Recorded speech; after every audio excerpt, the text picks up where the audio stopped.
The Beef and Barnsey Show, brought to you by Bowlersmart.com, trusted by bowlers around the world since 2004. By Lightning Strikes Bowl, home of Bowlers Mart Pro Shop. By Platinum Ford, drive the difference. By Fire Lake Bowling Center, 24 state-of-the-art lanes. By True Grit Coatings, drive on our passion. By Roll to Grip, king of them all. By 900 Global, striking worldwide. Good morning and welcome back to the Beef and Barnsey Show on our usual time and locations for an oddity. I am Barnsey, joined by the unimitable Stuart Williams. How are you, Beef Stew?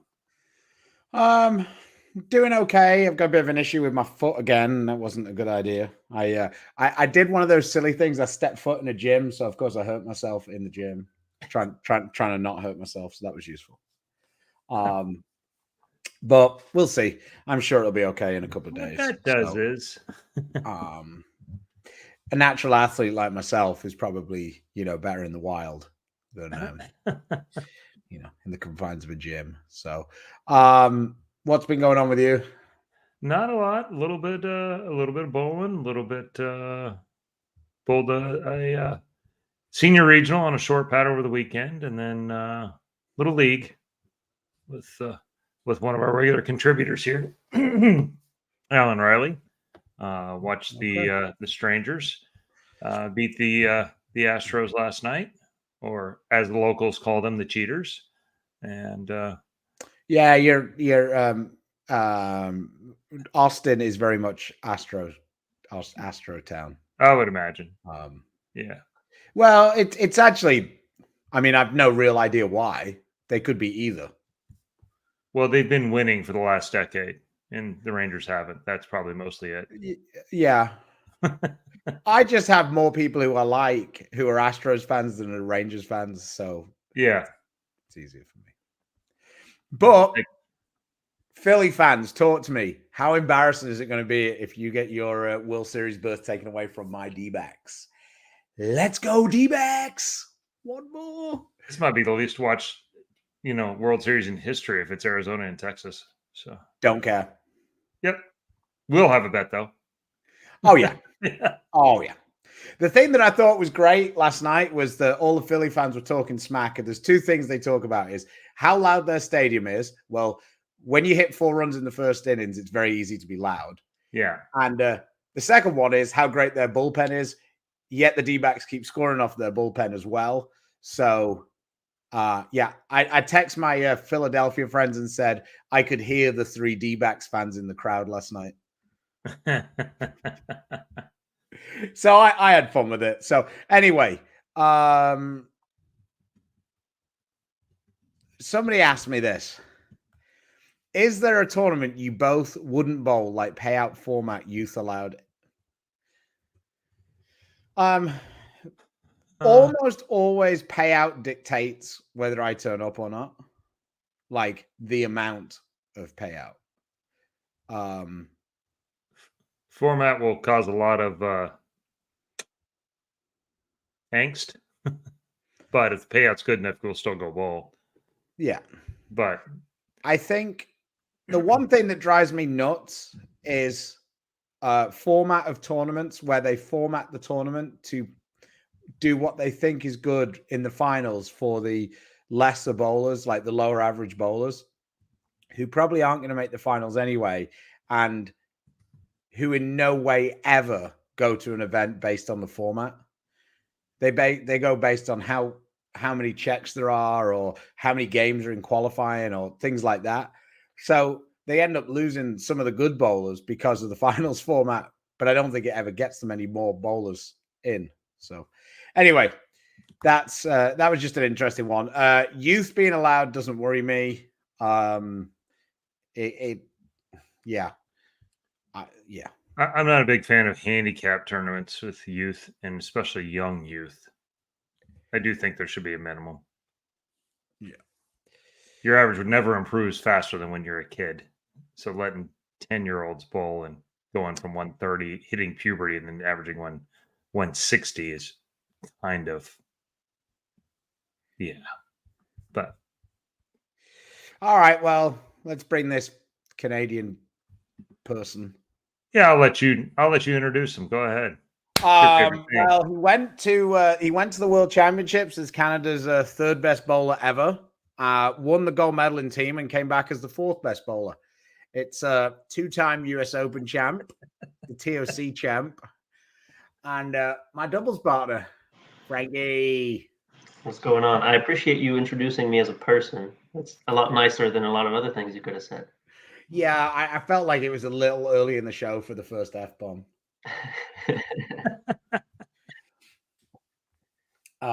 But yeah, so you went to Kuwait. Yeah. Let's just talk a little bit about the schedule first and how that look at Cybo digging in already. Does this IBF have a star an asterisk next to it?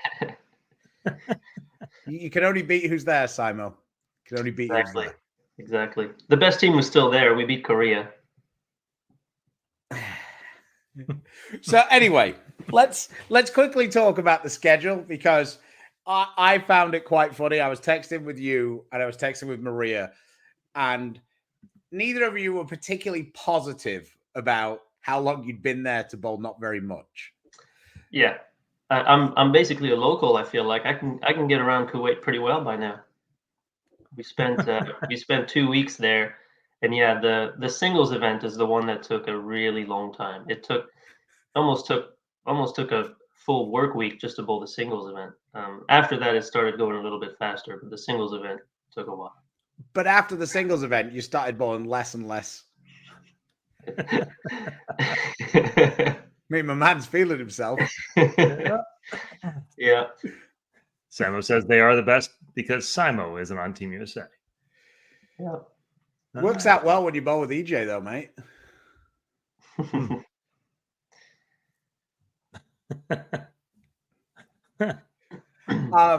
Anyway, so everything's Baker, right? Yeah, the whole thing. Yeah. After singles is everything was effectively big. Baker. It's just one person Baker. Yeah. It's kind of their thinking behind the formats and stuff. Yeah. And then you're in groups, right? Yeah. So okay, I'll try to do my best to explain it. If the majority of your audience is American, I assume, so they might not even know what the Soccer World Cup looks like. But yeah, they are trying to group people based on the apparently there's a formula, and they rank the countries based on performances at previous championships. And so based on that coefficient for each country, they try to even out groups. And so for the singles event, we had one bowler bowl each squad. So only one person was bowling each time, but we all were in the same pod every time. So our pod was with Czech Republic, Lithuania.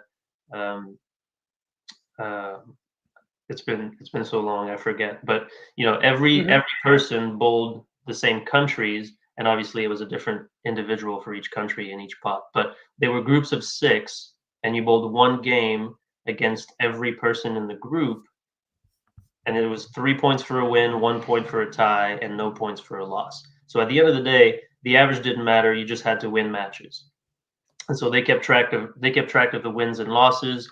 And in our case, for the men, the winner of each group moved on to round 2. Was it only the winner? Yeah, on the men's side, it was only the winner. On the women's side, the top 2 moved on because there was less women. Yeah. So that's part of the thing that kind of got some criticism is the way they're doing it now. They're having to kind of manipulate the format, not the format per se, but they're having to manipulate the numbers based on how many countries enter the tournament. And so, if we had less men, we might have had the top 2 make it. If we had more, we might have had the top 2 make it with bigger groups. Who knows? Yes. Okay. Chris is putting up his the views of this show do not reflect the PBA. Our sponsors are many times beating each other.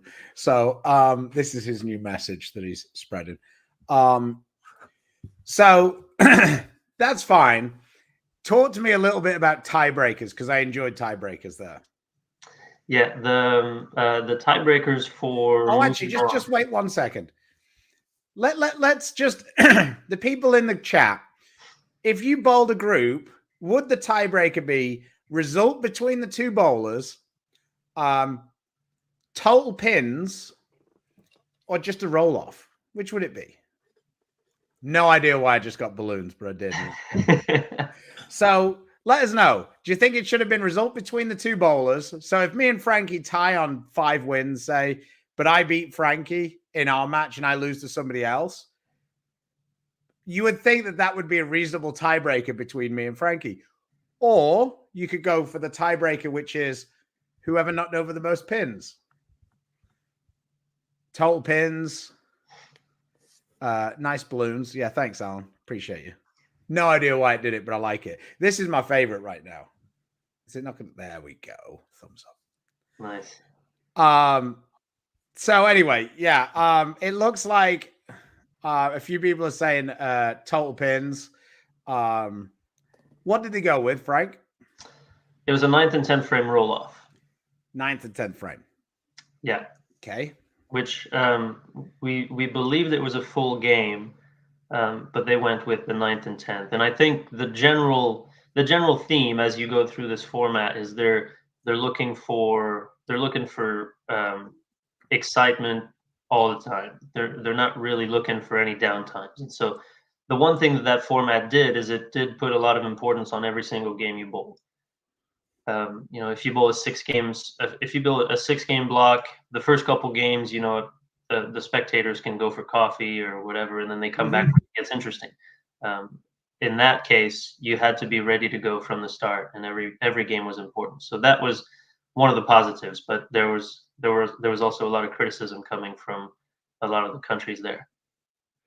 I feel like they could have achieved the same thing if you'd have bowled everybody every game, because every game would have mattered, and one bad game would have been punished. Whereas you could have actually bowled the 5th worst game and still got 3 points in that format.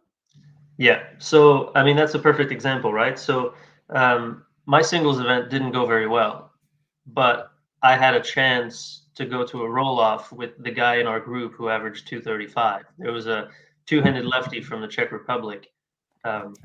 He ended up 4-1 in our group. His ball was probably purple as well, wasn't it? It was, yeah. Okay. He ended up 4-1 in our group, and going into the last game, I was averaging about 175, but I was 3-1. So if I won the last game, would have gone to a roll-off with the guy that beat me by 60 pins a game. I didn't win the last game, and he ended up winning the group, but I had no business, it felt like to me, being involved in a roll-off to potentially move on, but I still had a chance to do it. So such is the format. Yeah. So anyway, so you played singles and you played doubles. Yeah. But with the singles, it was like every other day you were bowling, right? Because the women no. So the singles. That's why the singles took a really long time. So we had practice day on. Say practice was a Sunday. I don't remember which day of the week, but say it was a Sunday. Then the next day, there was 1 squad of men, 1 squad of women. The day after, Tuesday, would have been 1 squad of men, 1 squad of women. Same thing on Wednesday, 1 squad of men, 1 squad of women. And then on the Thursday, 4 days later is when I bowled. So we had practice day, then I had 3 days off, and then I bowled 4 days later. We had 3 squads of men to finish out. The women were done with singles. And then we had 3 squads of men to finish out all the groups. Because we had 24 groups spread out over 6 subgroups, or 24 subgroups, 6 big groups. So we had 6 squads of men, 1 a day for the first 3 days, and the last 3 squads on the last day. So the 3 days off was kind of a little bit strange. They did have, there's a VIP section in the bowling center that they weren't using for the tournament. So they allowed us to practice for a fee. Well, that's on those things. The fee thing is a bit petty, but that's actually a positive for me, because for me the World Championships has always been a really difficult thing, except when it was in Vegas, because we could just go to a different bowling center. When it's combined, there is so much time off in between some of your blocks that it for a guy who practices a lot, it sucks. Yeah, that's what that's one of the things a lot of the federations were complaining about was the amount of downtime and just the fact that you're there for so long. I think a lot of the federations are in favor of having maybe a week for the women and then a week for the men, or vice versa. But instead of having everyone in your federation be there for 2 weeks, double the cost for hotel rooms and all that stuff for the federations, a lot of countries feel like they can't afford to be there. Yeah. No, that man. Um. Yeah, so that's what I mean. So it started speeding up after we started doubles, but the singles event essentially took 5 days because we had 4 days of all qualifying, and then the finals were that next day, all on the same day. The second round, then the semis and the final all on that second day, and then after that the doubles. Well, you start having less teams because people are pairing up, and so the doubles took 3 days, I think, and then trios was trios was 2 days, and team was all done in one day. Yeah. So basically, what Mia's saying is the singles took the same. In her comments, she's saying the singles took the same amount of time, like same amount of days as doubles, trios, and the team combined. So that's kind of interesting. So fast forward, you then bowled trios. Whatever. Who cares? You didn't win that one. Get to the team event. What was your what were your thoughts going into the team event? Because it hadn't been a particularly great week. You had one guy who was bowling really well, I guess. Yeah, Austin bowled really well in all the events. He was the rookie on our team. Pretty tall guy, a lot of power. Throws it pretty firm.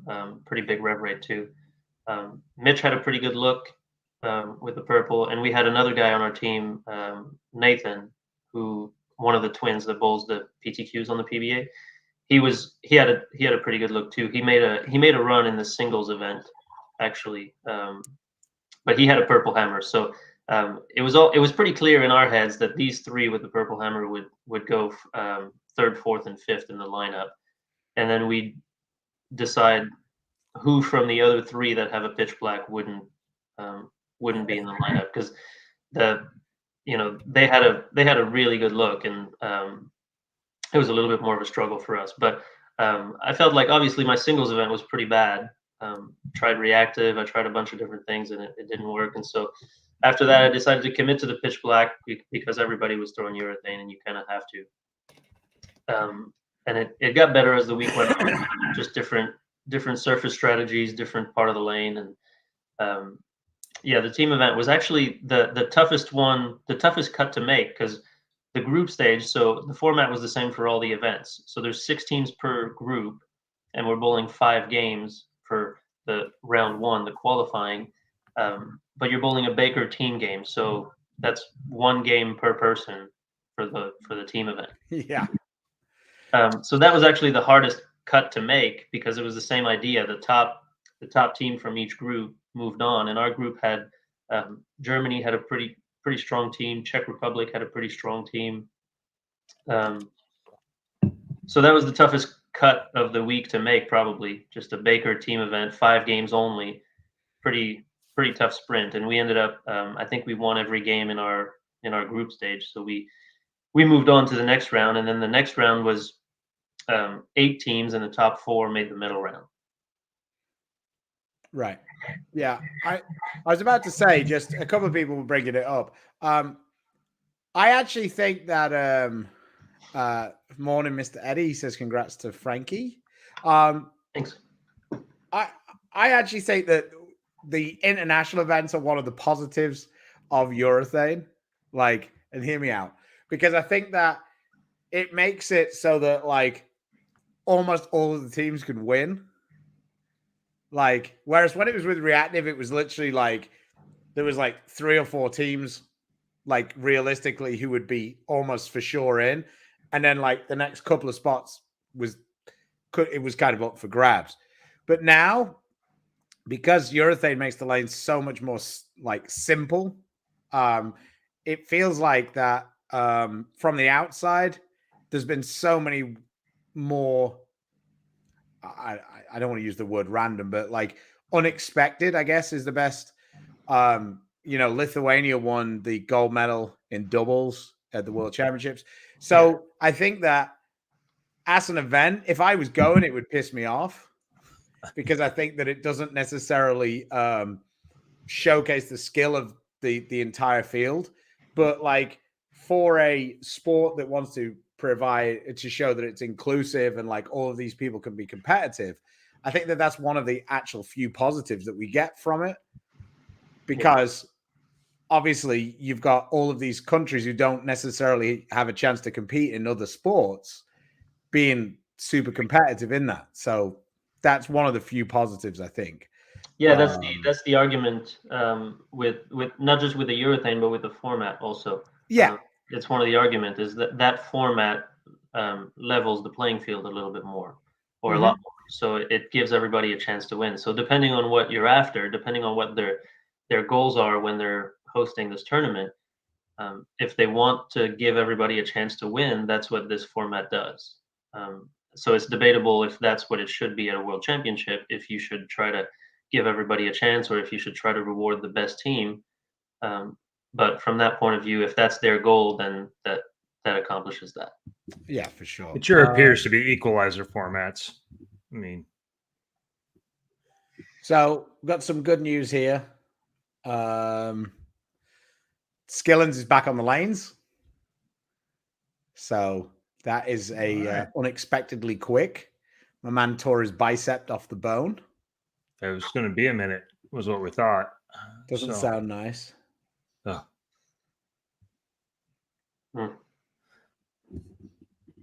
No, good to see you there. There was another question up here, Frank, before we quickly move on to you and your and the win. Robert says, if I wanted to replace the original UFO, not the alert, would you think Eternity Pie or Magic Gem would be a good replacement? I actually think that the clone would be the best replacement. Just take the polish off it and hit it with like 500, then like 2000. I think that would be the closest to the original UFO. So it's more of the clone is more of a tumbly motion once you get the polish off it. And I think that was kind of what you saw at the UFO. The Magic Gem, I guess, would probably be closer to a UFO, but the Eternity Pie is too angular to be a UFO.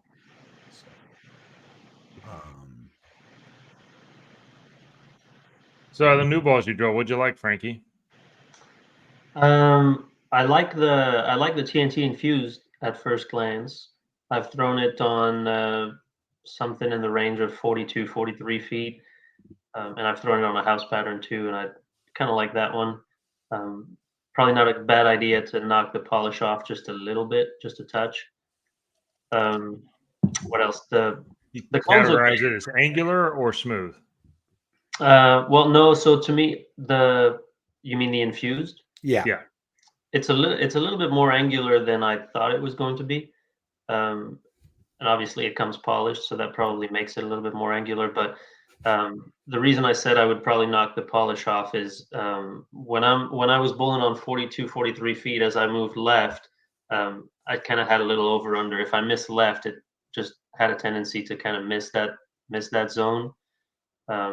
So I think with a little bit of surface on it, it would probably smooth it out a little bit more. So I like that one. I like the clone too. Yeah, go ahead, Stewie. Explain. I'm going to explain my nonsense. A tumbly motion is basically something that's going like more of a forward roll down the lane rather than like trying to change direction sharply. That sort of tumbly motion is what you would use, where you would use a strong ball. You'd get it started quite early to play straighter angles.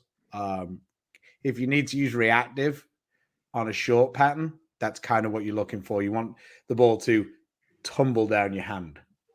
So I hope that made some sense. Well said. I also drilled an exponent. It's my second one. I quite like that ball. I think that's a pretty useful ball. Just did pretty standard layout on it, nothing crazy. And then see that just quickly. You see that's kind of fitting in between phase 2 and IQ Tour. Is that kind of where you see that's that? where I have it. Yeah, pretty close to there. I drilled a Zen gold label and a new Revenant as well. So Did you drill a blackout? I do have a blackout. Yeah, I drilled a blackout at the league actually, and I find that one pretty useful. I like that one quite a bit. Yeah, me too. Yeah. So those Chris balls likes are that one drilled. as well, right? Sorry. You like the blackout too. I do. I do. I have a couple of them now. I have a strong with some surface on it and a shiny one that's clean and pretty whippy. Two. Balloons again. I think it's the peace sign. It's the 2. Yeah, I think you're probably right. It won't do if I do this way. Yeah. So I drilled those balls after I came back from Kuwait. I've got a little over a week here before I leave for the Pan Am Games, so I wanted to get some different ideas, and I'm in the process of narrowing down my arsenal for the Pan Am Games. We're bowling on 43 feet, from what I hear, a little bit older lane surface, which is no surprise for that part of the world. It's in South America and Chile, so chances are there's going to be a bit of friction on those lanes. Do you see, because you were a big Hustle Inc. guy, Yeah, and that's one of the favorites of a lot of people. Where do you see the rip off the Hustle Inc.? I have it pretty close. If anything, I feel like the ink wanted to read the mid lane a little bit better, like a lot of the time. It seems like the rip is a little bit more sensitive to the mid lane to me, but it's pretty close. It's the closest one that we've had since, for sure. Okay, good. I mean, you use the ink way more than me and Chris did. Yeah, I actually brought it to Kuwait, but we ended up only needing 1 ball for that tournament. Yeah. Austin, thanks for the super chat. He says, I have a Hustle USA, a Phase 2, and a Purple Hammer. Is the Virtual Energy Blackout a good ad or something else? 2-hander, high rev, 15 miles an hour. Like for me personally, I would think for a 2-handed higher rev player, a Virtual Energy Blackout might be a little bit hard to control. I think you might be better with something a little smoother. I mean, Ryan's favorite ball is the Reality, but obviously he has a lot more than 15 miles an hour of speed. Given the balls you have, I mean, it could work. My only hesitation with it is that it'll be a little bit too angular, a little hard to control. What do you think, Chris? Yeah, it seems like you're probably a little speed dominant there, and so rev dominant. What's that? I'm sorry, rev dominant. Super rev dominant, and so I think the play is going to be probably something a little more controllable with some, that might with some polish on it. I think the blackout will probably end up being too angular and something you won't get to use a lot. Just judging by, I mean, if Phase 2 is the strongest ball you have, and you can probably use it on most everything, I would guess, with that. So, yeah, I mean, that's a possible smoother, shinier version. A infused might be a ball off of that too, as far as something that's strong but still kind of in that Phase 2 shape. Ruby's another interesting shot. Ruby, yeah, you guys are getting good at this. Sorry, where were we? Adam's asking. He's getting a little needy. I don't know if you saw my question. Adam's asking about are we excited to go back to Wichita to start the season? Of course, Frankie's excited about bowling in Wichita. Yeah, I'm excited to stay home. He's bowling a tournament where he has 0 expenses. Of course, he's excited. Yeah. I'm jealous. Although mine will be a little cut down that week too, since I'm already paying for a room up there every month. You're gonna be like, Ryan, bricks hit. Yeah. Hit the couch. Yeah, I'm excited. I'm excited to bowl in Wichita. I'm obviously excited to sleep in my own bed for a tournament, but right. North Rock's always been a good place for us to go to. I like it. Yeah. How have Contrary you to bowled in popular the belief, tournament? I don't really practice there. I get that a lot. People ask me, this is your home center.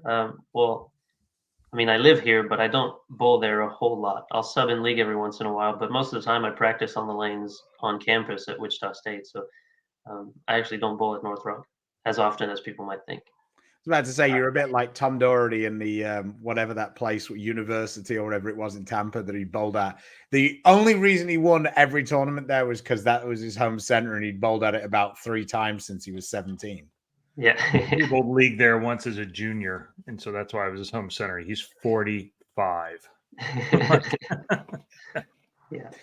That was one of Anybody who's bowled their home center knows that doesn't always end up being such an easy thing to do. I was about to say that was just another one of Bowlers Journal's interesting decisions, not making him a all-pro. It could go along with the last 2 covers of the Bowlers Journal, in my opinion. I thought that Maria might have got it, or Jordan Richard for being the player of the year, but no, we went in a different direction. And then this month, we got a feature piece on Spencer, not on Bill Chrisman. So interesting decisions. I love Spencer, but obviously he's had much more impact on the industry than Bill Chrisman. So it's an easy choice, obviously. Morning all. Going for a new 6-ball Arsenal. All right, Chris, let's see what we got. Thinking of Reality, Magic Gem, Blackout, Gold Label, Exponent, or Tour Dynamics. Well, the group suggests that you go with the Exponent, not the Tour Dynamics. If you go on Darren Tang's channel, he is very pro Tour Dynamics. So it isn't a let's shit on the Tour Dynamics. It's the 3 of us don't really like it. Darren loves it. I like the Tour Dynamics okay, more than you two do, but it really is more of a urethane shape type ball. So that's kind of what it's good for. It's not super like the Exponent you can use on a lot of different things.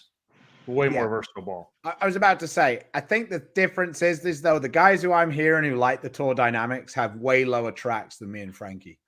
Yeah. I think guys that like urethane a lot like the Tour Dynamics okay. And if you don't, it seems to be that correlation doesn't seem to be terribly far apart. No, I mean, Kabansky really liked the one he had. He tends to get like his way lower track than myself. Taki says, easily the worst guest you've had on yet. And the good and the great are with us today. Mika says, I'll take that as a compliment. Have we had Mika on? I'm not sure. We didn't have captions at that point. Yeah, I don't know. We have to put the Finglish translator on. So we'd have to have his daughter on as well so she could translate all of it. All right, let's get this question answered. This poor guy. So, Reality, Magic Gem, Blackout, Gold Label, Exponent. Yeah, I think that's pretty good. I might be tempted to, depending on whether you play on a lot of oil or not. If you don't play on a ton of oil, I might be tempted to go Magic Gem instead of the Reality, and then put in like an Eternity Pie, because I think that the Reality and the Magic Gem, if you're not playing on quite a bit of oil, might end up being kind of close together in a 6-ball Arsenal. Agreed. I think that or a touch of polish on the Magic Gem to separate those two. Otherwise, you don't need both of those in a league type Arsenal, I don't believe. Like Stu says, you go to something that's a stronger ball that's asymmetrical, has a little more change of direction. Yeah, I mean, either that or, a phase 2 is never a bad addition to an Arsenal.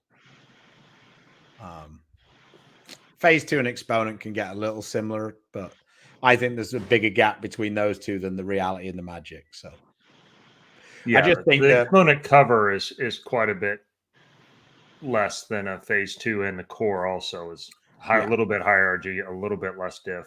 It's just a little bit less all the way around, so it's a nice step down, I think. We have a question for Frankie here, though. I'll get you a cut later. JP, thanks for the super chat. He says, Frankie, as a one-hander without ridiculous rev rate. He obviously hasn't seen Frankie bowl recently. I've been working on it. Do you find the need to be in tune with your mental game and know your equipment very well? Yeah, knowing the equipment very well is very important. The mental game side of it's also very important. But I just think, and Chris can probably relate to this too. I just think in order to keep up, we have to be better in other aspects of the game. So spare shooting has to be on point. Shot making has to be on point. Because we're not creating as much power, we're not going to get some of the off hits that the other players do with a higher rev rate. And so my decision making and my strategies have to be better. I just feel like I have to maybe think a little bit more, be a little bit more strategic with what I'm doing. But knowing the equipment is definitely part of that, and just lane play has to be good. But more than anything, shot making has to be good, and spare shooting has to be good. Otherwise, I'm not making up any ground on anybody. Yeah, I'd agree. I mean, mental game is one of the most overused terms, and it applies to so many different things. But in general, there's mental game before a shot, mental game after a shot, and then mental game during. And all three of those are much different phases, really. Making decisions like Frankie's talking about, you have to be so good at it when you're not left of the pattern and there's oil left and hook right. And that's when the game gets simple. When you're going through speed bumps all the way through, that's when you have to know your equipment better. Your shot repetitions always have to be good because everybody out there is great, and you have to be on the moves faster. That's the one place where you can make up some ground. When you're changing ball, do you look at how the responsiveness of the ball? Is that like your key? You know, like say you start flat 10ing, are you going to be trying to decide whether you want something that's a smoother ball or a quicker ball, or do you really just look at how much it skids through the front? I guess the answer with a lot of bowling questions like that is always it depends. But for the most part, I'll try to decide is it flat tending because it's burning up too soon, or is it a down lane issue, and then I'll go from that. I'll decide if I need something that's cleaner, or if I need to try to make the ball be a little quicker down lane. Yes. Okay. Yeah. So based on where the issue is, if it's burning up too early, or if it really is just a down lane issue with the ball, then I'll change based off of that. Alan says, what I heard out of your answer was that 2 handers are dumb and 1 handers are smart. You can draw your own conclusions. We didn't say that, but we did not say it. Well, I did feel like that for a long time until you cross with Simonson and the shit he starts worrying about. It's just exhausting. You're just like, man, I'd never even thought about that being a problem. God. Yeah. And he's like 12 as well. So it's like, yeah, the one thing, probably one of the biggest issues for Simo is now having so much knowledge in the back end of the center too.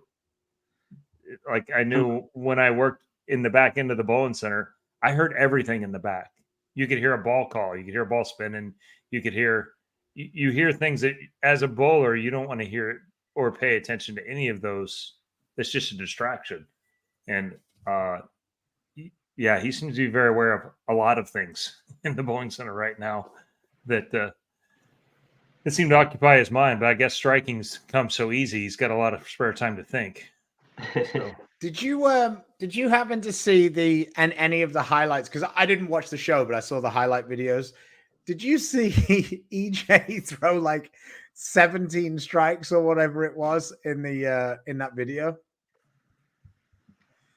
So I did not. Not the so highlight. Motive have put up a video of EJ throwing all the strikes that he shot, because I guess he set the record for whatever it's worth. They change the rules every time, so whatever.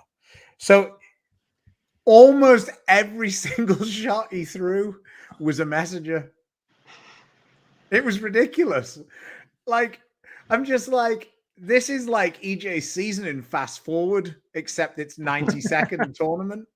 It was like, honestly, it was like 9-pin crash, 10-pin crash, 6-pin crash. It's like every shot, it's like, and I'm just watching it going, oh my days. And it looks like he stood at the same spot with every ball. It doesn't matter. Just crack on it. Not even lining up. And then they put up his data, you know, like the tracks or whatever. And he's like got like super tight correlation of all the shots. And I'm just like, this mother, like, how, what? Like, because it seems like that tournament's like basically quite difficult for a one-hander because you got to put your thumb into the ball each shot. Like, it takes a little bit of the time off. But like EJ, it was just like every shot struck. I'm like, what? Like, yeah. And then I guess Chris Vi won, and like they showed his highlights, and it was exactly the same. It was like every shot's just like bang, bang, bang. I'm like, they did put a little more oil on him for the strike derby, and so they were able to play a little bit straighter. Yeah. And it certainly helped them out. It also carried over into the team shows because as we came over and got our one ball of practice after they practiced on the strike derby, I went and stood in the same spot I did in the practice session and drilled the 3-pin right in the face on my first one. I went, oh, I guess we didn't quite get all of that off last time. So we're going to have a little bit higher scoring match, and we're going to play about an arrow right of the last time. Yeah. Oh, God. For whatever reason, I can't click on comments on it. A one-hander without ridiculous rev rate equals a no-hander.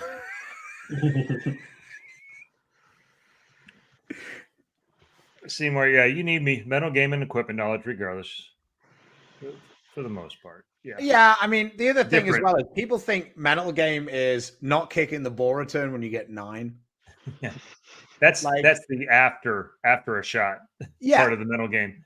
Yeah. But also, like, part of the mental game is, in my mind anyway, is being able to understand the environment and what's happening to you.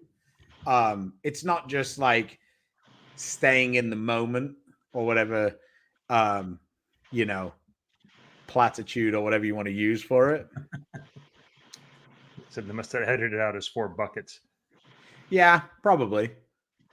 They were probably all with that same pearl ball that he throws. So, Frank, you got a thought on this? I have one. If you don't, where would gold label be better than blackout? I just drilled the gold label, but it seems like it's a fair bit weaker than the blackout. So when there's quite a bit less oil, that would be my initial thought. Yeah, I think when the lanes are probably a little harder. The blackout seems to be really good at taking advantage of the lane being decent and maximizing that, where the gold label and that's probably more of a low RG symmetrical core thing. But yeah, that's the spots. I think the blackout hooks more, and I think and more back end. So gold label will be more on wet dry, perhaps, and certainly when the lanes hook a little bit more. Do you guys like surface on the gold label? Have you played around with that? I have one that way now, that and it still has no problem. You know, obviously you don't use it when they really hook in the front a ton that way, but it still has plenty of continuation. It was a ball that Jim drilled on the senior tour for one of the 45-foot patterns. I ended up throwing out a 35-foot pattern last weekend a little bit, and it was still, it was way better than I anticipated on that. But it's like a 4-inch pin too, which is way stronger than I normally drill them. So I think that one's got some. That one's. I'm not going to approach Stu and Dom's like initial drill testing phase in my lifetime with it, but I will have, you know, probably more than 2 in my lifetime would be my guess. Yeah. The blackout. Yes, the blackout. Okay. Yeah, like for me, the blackout's more of an all-round ball. Like I think that the gold label is going to be really good in certain spots, but I think it doesn't approach niche, but it's a ball to me that's going to be one of those that when I pull it out the bag, it's probably not going to get more than a couple of shots. It's either going to strike and then it's going to be game on, or it's not and it's going to go away. I don't feel like with the motion it makes, because it's very quick. For me, with the way I roll it, it ends up getting a little bit more forward at times when it's a little too dry. So it, like I say, I've thrown some really high scores with the gold label so far, but I've also thrown it where it's been like getting 9 a lot. Yeah, that's a little too weak. And I think in a slightly bigger arsenal, when you have a phase 2 type ball, a virtual energy, and a gold label, you cover a lot of medium spaces in there, and that one of those three is probably going to strike a lot. Do you guys ever wonder what certain players would be like if they threw SPI? Sometimes, probably not as much now. But there was a stage when a lot of the best players weren't with Storm. Probably around 2010, 11. There was Chris and Bill and Tommy, and they were all the guys who were in the top 10. And then there were certain centers, like at South Point, for example, when we were at the South Point Bowling Center, me and Dom would just wear them out for a week. Like we'd smash them. And there was just a huge advantage. I won't mention a name, but one player who was on the Ebonite side of it a long time ago said that they'd offer me a handy for the worst ball in my bag 1 year at the World Series. I'll just take whichever one in your bag you don't want. It's a lot different to that now. I don't think that. I think that the Brunswick thing, they've caught up massively in comparison to where it was before. But I do miss the days at South Point. At South Point? Yeah. I still get good vibes when I walk in there watching people bowl league. I just go, yeah, watching the Marvel Pearl go down there and having people tell me that the Cyclone is the same as a high road. That was stellar advice. Moving along. Mm-hmm. Do you all think with the amount of urethane used on tour that the tour dynamics will see more use, or y'all's opinion will change when you're on tour? This is interesting. I think that the tour dynamics as a ball last season wouldn't have been used very much, because I think that once the oil got down the lane, I think that when you needed to use reactive, players would have got into stronger reactive balls probably a little quicker down the lane. I think that where the tour dynamics is going to be really good and really useful is on the fresh to create a little more angle than you can with the 78 urethanes. Now, that's all theoretical because we haven't really bowled with guys all using these 78 urethanes. And sure, and there's rumor of way more volume. There's all kinds of things flying around, but I don't, And then here's a good question. Is this new blue hammer going to fill the void of the purple? I don't think so, looking at the videos that I've seen. But again, it's all theoretical.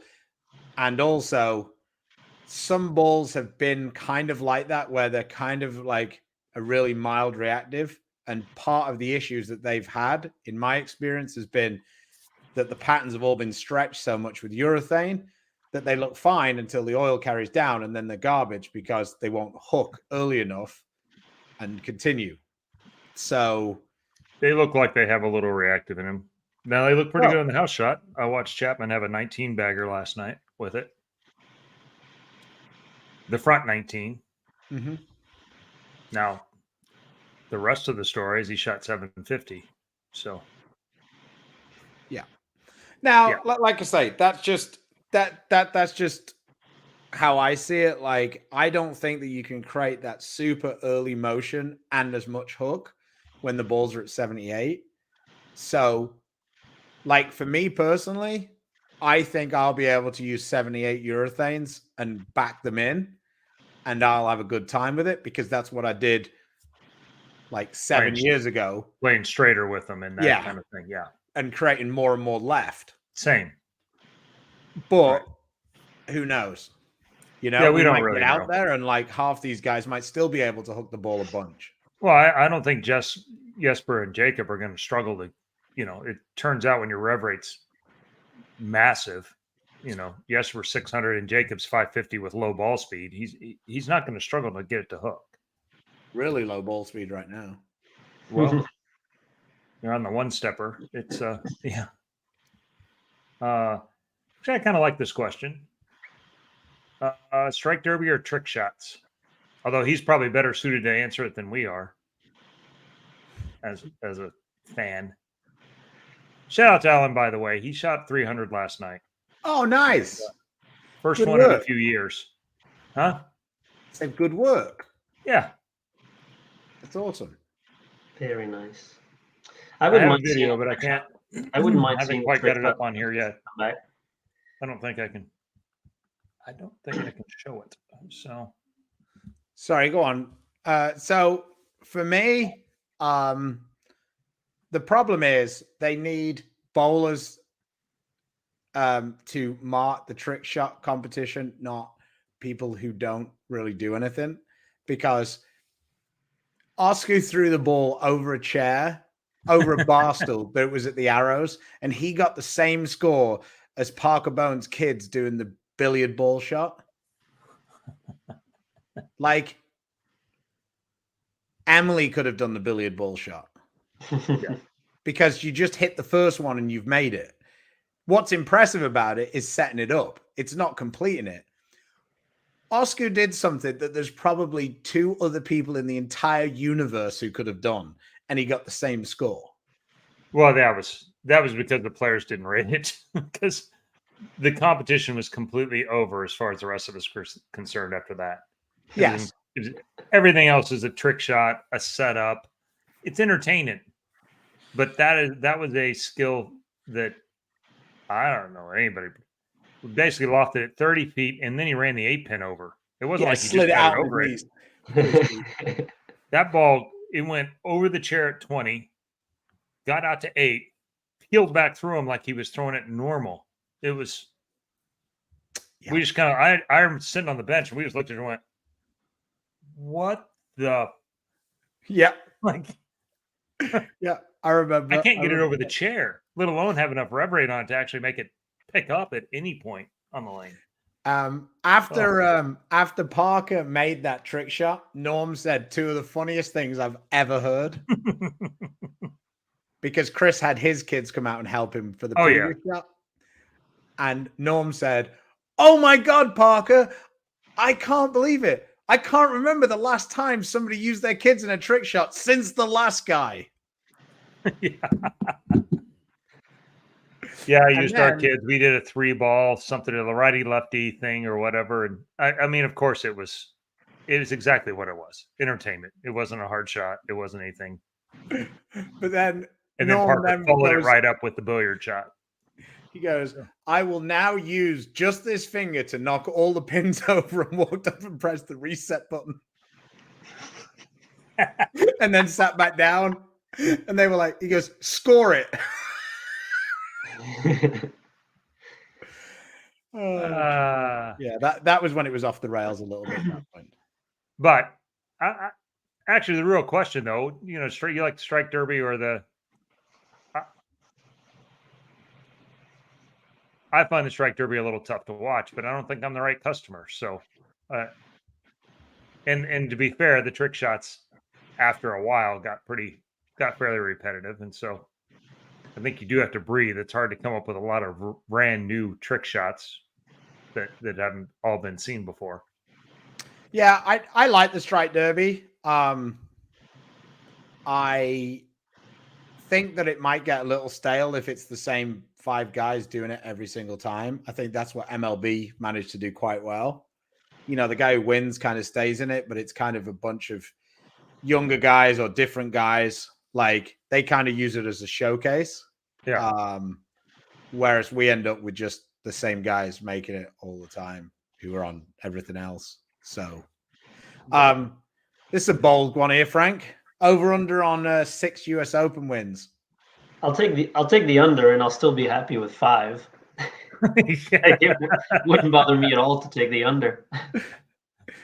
I'd be pretty pleased with 2, but from your spot, I guess 3 would probably be an acceptable number. Yeah. Yeah. Yeah, you just need to win one more to separate you from Belmo, in case he gets another one. Yeah, exactly. Triple Crown's not going to do it. Just need another US Open. Apparently, the blue is the same base as the four. Go ahead. Sorry, I didn't mean to. Oh no, I was just going to say I do need to have another conversation with you and Dom in the car when you're just like, it's okay, I'll let you win this one because you need that one. That's what we need. The year that Dom won the TOC, Frankie was the defending champion. Frankie's like, I might get a second TOC to go with my second US Open. And Frankie goes, and Dom goes, nah, take the week off. I'll win this one. You can have the World Championships. Yeah. And then Dom went and won the TOC. He won that week, and we were rooming together that week. And then he said, then after that, I obviously didn't win the World Championship. And he said, well, neither did I. I did my part.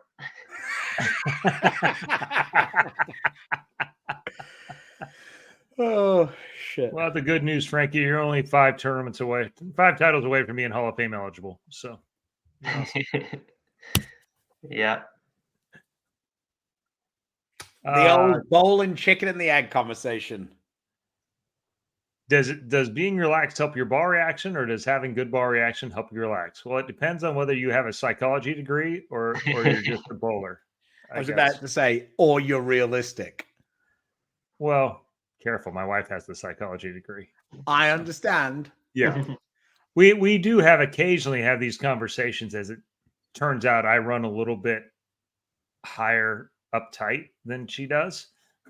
So we have you're so uptight. Well, if my ball reaction didn't stink, I probably wouldn't be so uptight.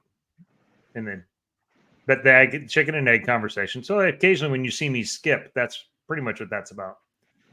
I'll skip once in a while after a strike, which really makes her happy. Uh-oh. Here we go. I didn't know she was listening. In my opinion,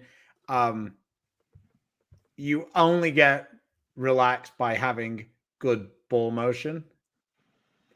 But to get to good ball motion, you've got to control your emotions to not be frustrated in getting to a state. I don't see being relaxed and not being frustrated as the same thing at all. I think that you've got to keep your emotions in check and go through your process to get to the right ball motion.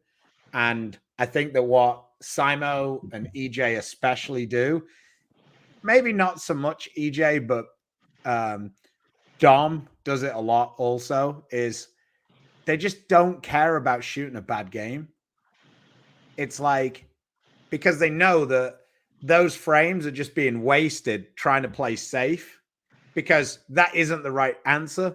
So you've got to get to the right answer. And once you get to the quicker you get to the right answer, the more score you'll get, regardless of how much pain it takes to get to it. So they'd rather shoot 150 and use every single one of those last 5 frames to get to the right ball, so that the next game they start with the right ball, than shoot maybe how me and Frankie would see it, which is, let's just try and get out of this pair, get to 185, not give away those pins, and we can regroup the next game when we haven't like kiboshed ourselves, but we're no closer to the right answer. So last year, especially the weeks I was bowling a little better, I really tried to focus in on not worrying about, saving the game, and really trying to worry about looking at it as like, I've got 60 frames, and the sooner I get to the right answer, the better. And it doesn't really matter what you score in those individual sets of 10, 60 frames. It's about having the right answer for as many of those 60 frames as you can get. And I think that I think that most of the best players in the past would always have kind of the attitude that the three of us had, which was not to give away the pins and then get to the next pair and regroup and trying to get the good score. Mm-hmm. But I don't think any of the best players do it that way now. I think that they don't care about shooting the low game, because once they get the right ball, they'll score so many that those 30 they gave away are totally irrelevant. Yeah, I mean, it's hand in hand with confidence too, and your ability to Yeah, internally know that, hey, once I have ball reaction, I'm just better. Yeah, I'm just going to get the pins back. Yeah, I'll just get it all back, and it'll be fine. If I have ball reaction, I will make the show, which at least 3 of those guys last year proved pretty regularly. Yeah. So I think getting into the right ball is way more important than telling yourself to relax. A couple interesting. Best to do a trick shot every 5 years to give that time to breathe, and then the strike derby definitely requires a different kind of skill set. Man, I agree. I think it's guys are gassed at the end of that one. So I'd like to see me and Dom do that, just to see where we could get to. Yeah. The long oil pattern's broken down the right part of the lane outside second hour. Would use the same 3 balls at the 2023 reality goal label on exponent. As good a chance as any. Yeah, they're probably in the game. So thank you, Christian. Your question was, my timing footwork was slightly out of sync all night during league. What are some tips to help fight through this during competition? Either one of you guys want to take a stab at this one? I can speak from experience. I don't know that it would work for everybody, but if I feel like my timing's a little off, I just usually focus on making sure my first step or my first 2 steps are slow enough. If I get quick with those first 2, it kind of throws off my timing a little bit. So for me, I don't know if it would work for you, but I try to slow down my first step if I feel that way. Okay. Yeah, go ahead, Chris. Yeah, I mean, it's all somewhat relative, but I find that if you stay in balance, especially, I find a lot of people get out of timing because when the ball goes down, they chase it with their head.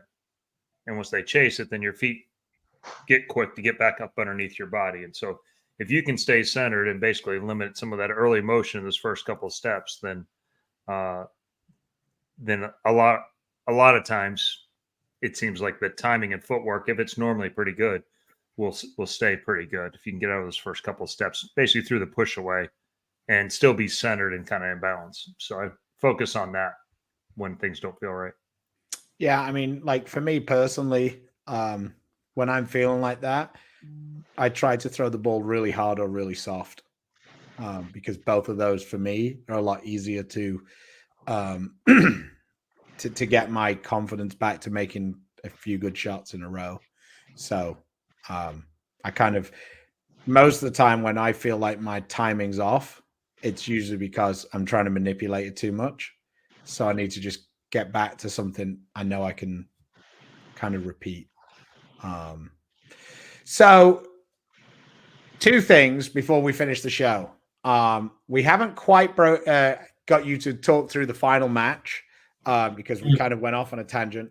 And then the other thing is, I wanted to ask you about the World Team Tour, or whatever we're calling the IBF's announcement, and how that was taken by the players, because that basically came out the day before they voted for the Congress or whatever. So, which you want to go with first? Do you want to talk about Canada winning, or do you want to have a little? Yeah, let's finish let's make it about me first. Okay. Let's finish the World Championship talk. All right. I'll take it from here. This is what you've been waiting for the whole show. So Yeah, we got you covered. No, we were okay. So yeah, I said the team event, the first cut was really the hardest one to make. You got 5 Baker games only, and then only the winning team moves on. And then once you get that, you go from basically the toughest cut to make to easy is not the right word, but you go from the toughest cut to the easiest cut, because now there's 8 teams and you're going to bowl 7 Baker games, and you cut to half. So the top 4 make the middle round. Now, obviously, all those teams are the teams that won their groups, so it's not easy per se, but We got off to a good start. I think we won the first 2 games. Then we lost to Colombia. They kind of had, it felt to me looking around, because the other thing that's in that situation, we've got either 6 teams or 8 teams. You're rolling on the same lanes all the time. So it's quite easy to just look around at what everybody's doing. Yeah. So I was kind of trying to pay attention to the different lanes. And Colombia seemed to me like they had kind of all or nothing ball motion. And then when we bowled them in the third game, it was more that all ball motion rather than the nothing ball motion. So they beat us that game. The big one for us was really the 5th game of the 7. We bowled against Korea, and we were both 3-1 at the time. And when you're only paying attention to the wins and losses, it's going to be pretty tight all the way to the end. So we were both 3-1. We're bowling Korea in the 5th game, and we bowled probably our best scoring game of the tournament to beat them, because they were really the team of the tournament. They were averaging 250 in every event, every bowler, every doubles, every trios. Like they were beating everybody by a lot. If it had been an average tournament, they would have led by a lot. But we ended up beating Korea, which was probably the big one for us. We went up 4-1.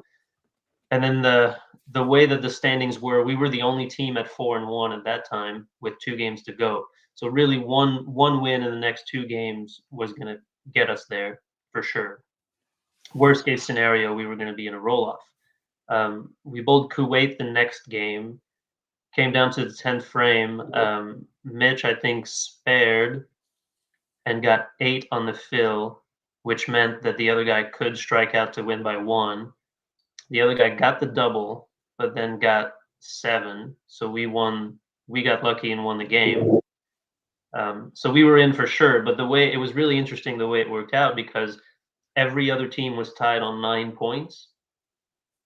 We had 15. No, sorry, we had 15. 2 teams were at 12. Everybody else was tied on 9, and I think 1 or 2 teams was at 6. So the way it worked out, if the 2 teams that were on 12 lost and every other team won, like there could have been a massive roll-off for the next 3 spots in the final, because we were guaranteed in. It didn't work out that way. I think there was one roll-off. Colombia and China ended up tying, and they went to a roll-off to get the last spot in the medal round, which China won. So that's who we bowled. So were China all spinners? They were a mix, which was interesting because you didn't really know what to expect.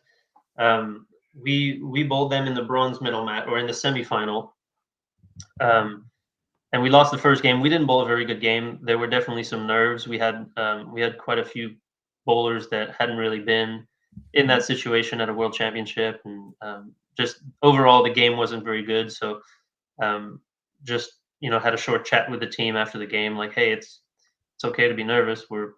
We all are a little bit, like it's a high stakes situation, whatever. And so we just tried to focus on making better shots after that, and we bowled 2 pretty good games. Came down to the 10th frame at the end. The Chinese guy, it was a best of 3. The final was. So they beat us the first game. We won the second game, and in the third game, in the 10th frame, the Chinese guy had a chance to strike to win. He was a spinner, hit like the pocket, but like I said, it's kind of hard to predict, and left the 5 or the 5-8 or something like that. So we moved on to bowl Korea, who, like I said, was the best team of the tournament. We were able to kind of take our level up a little bit, and it seemed like they didn't bowl as well as they had. They were bowling 220s, but they had been bowling 240s and 250s almost every game. So pretty exciting final. We went to 3 games with them too, and it came down to the 10th frame for most of those games. So is that worth something for you as a country? Like, I mean, obviously winning's great. That's not what I mean. I mean, like, will this lead to like the Olympic Federation wanting to put more funding behind bowling, being actually the world champions, stuff like that? We're hoping so. We're hoping so. The funding hasn't always been the best, so we've been struggling with funding a little bit. And especially with the way the IBF wanting to have a world championship every year, and how long we have to spend there. So it's pretty hard financially for our federation, for many federations, but I can only speak for ours to afford these trips. And so we're hoping that, yeah, that might lead to some more funding and more support from Sport Canada, which is the organization that funds us.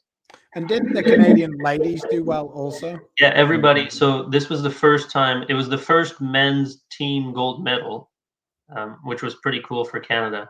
Yeah. But not only that, it was the first time that we went to a combined world championships, and that everybody on the team came back home with a medal. That had never happened before. So Wow. both women's trios medaled. They had a silver and a bronze. So everybody came back with a medal, and that had never happened before for Team Canada. I mean, there's probably almost the majority of every country who's never had that happen. Like, yeah, no, exactly. That's pretty difficult to do for every single player. Yeah, and the way it worked out was kind of perfect, because they medaled in trios, and so obviously 2 trios, all of them medaled, and everybody gets a medal in the team event, obviously. Mm-hmm. And then we got the team all events silver medal, lost to Korea, which obviously was the best team of the tournament. So, but you were a lot of purple hammers. Yeah, the Koreans, yeah, they all had some pretty dull urethane balls. I heard allegedly that there was a lot of hand inscribed 9J purple hammers there. Yeah, I didn't. Yeah, I'm not sure. I can't speak on too much of that, but I heard some rumors. So yeah, the old ebonite labels are not that hard to get the serial number off, and then you just have to hand inscribe a serial number on, which PBA rule you can't do that, but the PBA rule, the ball isn't like, we don't have that issue.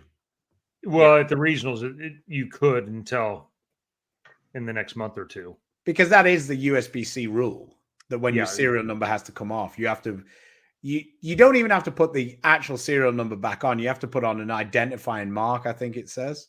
Right. Well, they just made it into a number that wasn't 6 or 7, and so then it became okay. And I mean, it may well have been 9. It could have been. Yeah. The Brunswick ones are a little tougher to get off, but yeah. They're inscribed. Let's quickly move to this the World Bowling Tour rehash. What did you hear about it? How are they going to? Is it going to be? Are the teams going to be basically like a Malaysian team, or how are they envisioning that working? Yeah, I mean, I'm going to be a little boring, but I haven't heard that much. Like I just read whenever the press release came out. I read that, so I know about as much as everyone else. Well, yeah, I guess in the team event we ended up winning. So, yeah. Okay, no, I just wondered whether there might have been, chat around the water cooler, so to speak, of what people were talking about when you were there, and some sort of context of what they, a time scale or any of those sorts of things. Yeah, no, I haven't really heard anything, and I haven't spoken about it really. I haven't, like I said, rumors are rumors. It sounds exciting, and if it comes to be, then it'll be great. But that's about as much as I know. I know as much as the press release said, basically. Oh, okay, yeah, because like I say, looking at it, it's a lot of the same things that Andy told us when we were in Kuwait 4 years ago. And there's still no real details over anything. Right. Yeah. The timing was suspicious with it being right before the election and tied in with the IBF. And we'll see what happens. It would be my take too. Obviously I wasn't over there like you were, but yeah, that was mainly the reason why I brought it up. It wasn't so much to do with you being on the committee or anything. They had talked about it over there, yeah. Nothing really was said over there. There wasn't an announcement or anything. I saw the press release just like everybody else, and that's as far as it got.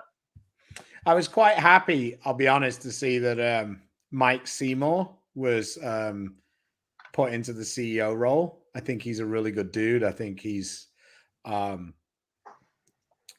like I say, he's been around it a lot. He's seen a lot of things. I think he brings pretty good perspective from both running the tournament to being like a person who's been involved in the coaching side of it. I think that, like I say, I feel like he's a pretty well qualified person to be, able to balance the needs of the federations and the needs of the players. Yeah. Well, we got a someone that comes from bowling in the CEO position, which is something we didn't have before. Yeah, Mike's always seemed like a reasonable person to me. As long as I've known him, he's been the tournament director at these events. Mm-hmm. So, yeah, knows how to run tournaments and just hoping for a brighter future for IBF. I think that everybody realizes they have to do better, and so now it's just up to actually doing that. Yeah, for sure. Linda says, "Can you keep an eye on her kid?" Yeah, I saw him yesterday. He came down to practice, and the first shot he threw was 18 miles an hour, and That's so annoying, isn't it? it was 17.9. And I asked him, I said, "Had you been warming up before you got here?" Nope. Yeah, and that's up on the monitor. So it's just 20 miles an hour first shot. Bang. Yeah.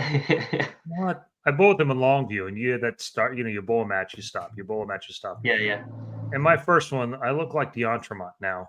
This is my first shot. I like crawl up there, dump it down, And his first one is just do the one-step drill as a first shot. Yeah, I mean it's a joke. Yeah, Ryan goes, "This pair's a little tighter than the last one." You're like, what about the first shot? Yeah. We had a guy like that when I bowled in college. You've got the Baker team going. There's 8 players allowed in the area, and so you can sub in. So a lot of times for fill shots, we'll sub in for a different player.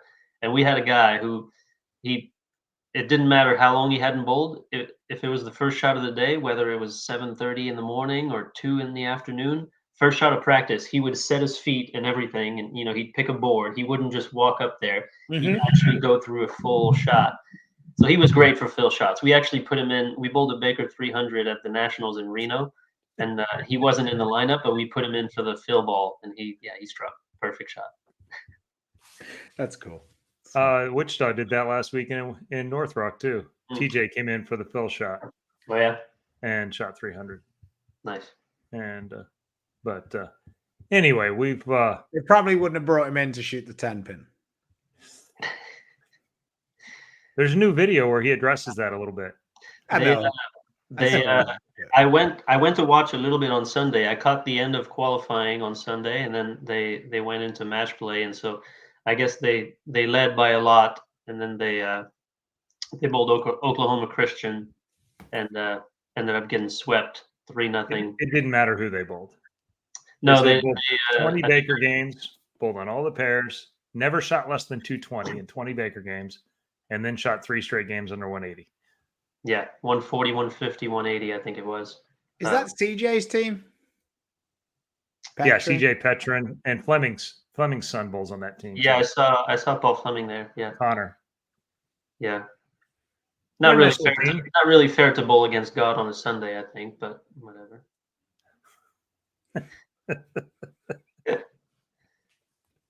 There you go. Yeah. When you lose, you go, "Shouldn't you be in church?" Yeah. Not very committed, are you? They had a 9th member on their team. Not fair. Hi, Donnie. So, all right. Well, thanks, Frankie. It's been entertaining. We will see you soon. Have you got much bowling coming up outside that Pan American thing? After that, I've got a trip to Vancouver for some coaching that leads up to a tournament on a Sunday. It starts to settle down a little bit after that. I've been pretty busy leading up to the Pan Am Games, and then December looks fairly open as of now. So we'll see what comes up. But I was home 2 days in all of September, and then I was in Kuwait for 2 weeks, and now I'm home for a little over a week. I leave on Friday for the Pan Am Games. I'll be there for a little over a week, and yeah, it's been pretty good. It was looking, after we got done with the PBA season, like it was looking like my summer and fall was pretty open. Like I didn't have a lot scheduled. And then all of a sudden it just completely booked up with went to Europe to bowl the Lucky Larson and did some clinics there after that. Came back, we had the PBA League, Kuwait, Pan Am Games. Yeah, pretty busy, but good problem to have. Yeah. No, very good. So, all right, Chris, you going to see us off? Yeah, bigger than interesting thing. I'd like to see a one-handed, two-handed break with the strike derby. Yeah, it might be interesting. All right. Well, thanks, Frankie, for coming on. Good luck. Enjoy a real format over in the Pan Am Games. That should be more fun to bowl, maybe. And until next time, join us Thursday. And in between now and then, please support the sponsors that support us: Storm, Rotogrip, Niner Global, Kuwait, Bowlers Mart, Fire Lake Bowling Center, Lightning Strikes, and Platinum Ford. Until next time, stay safe, stay healthy. God bless. See you later, guys.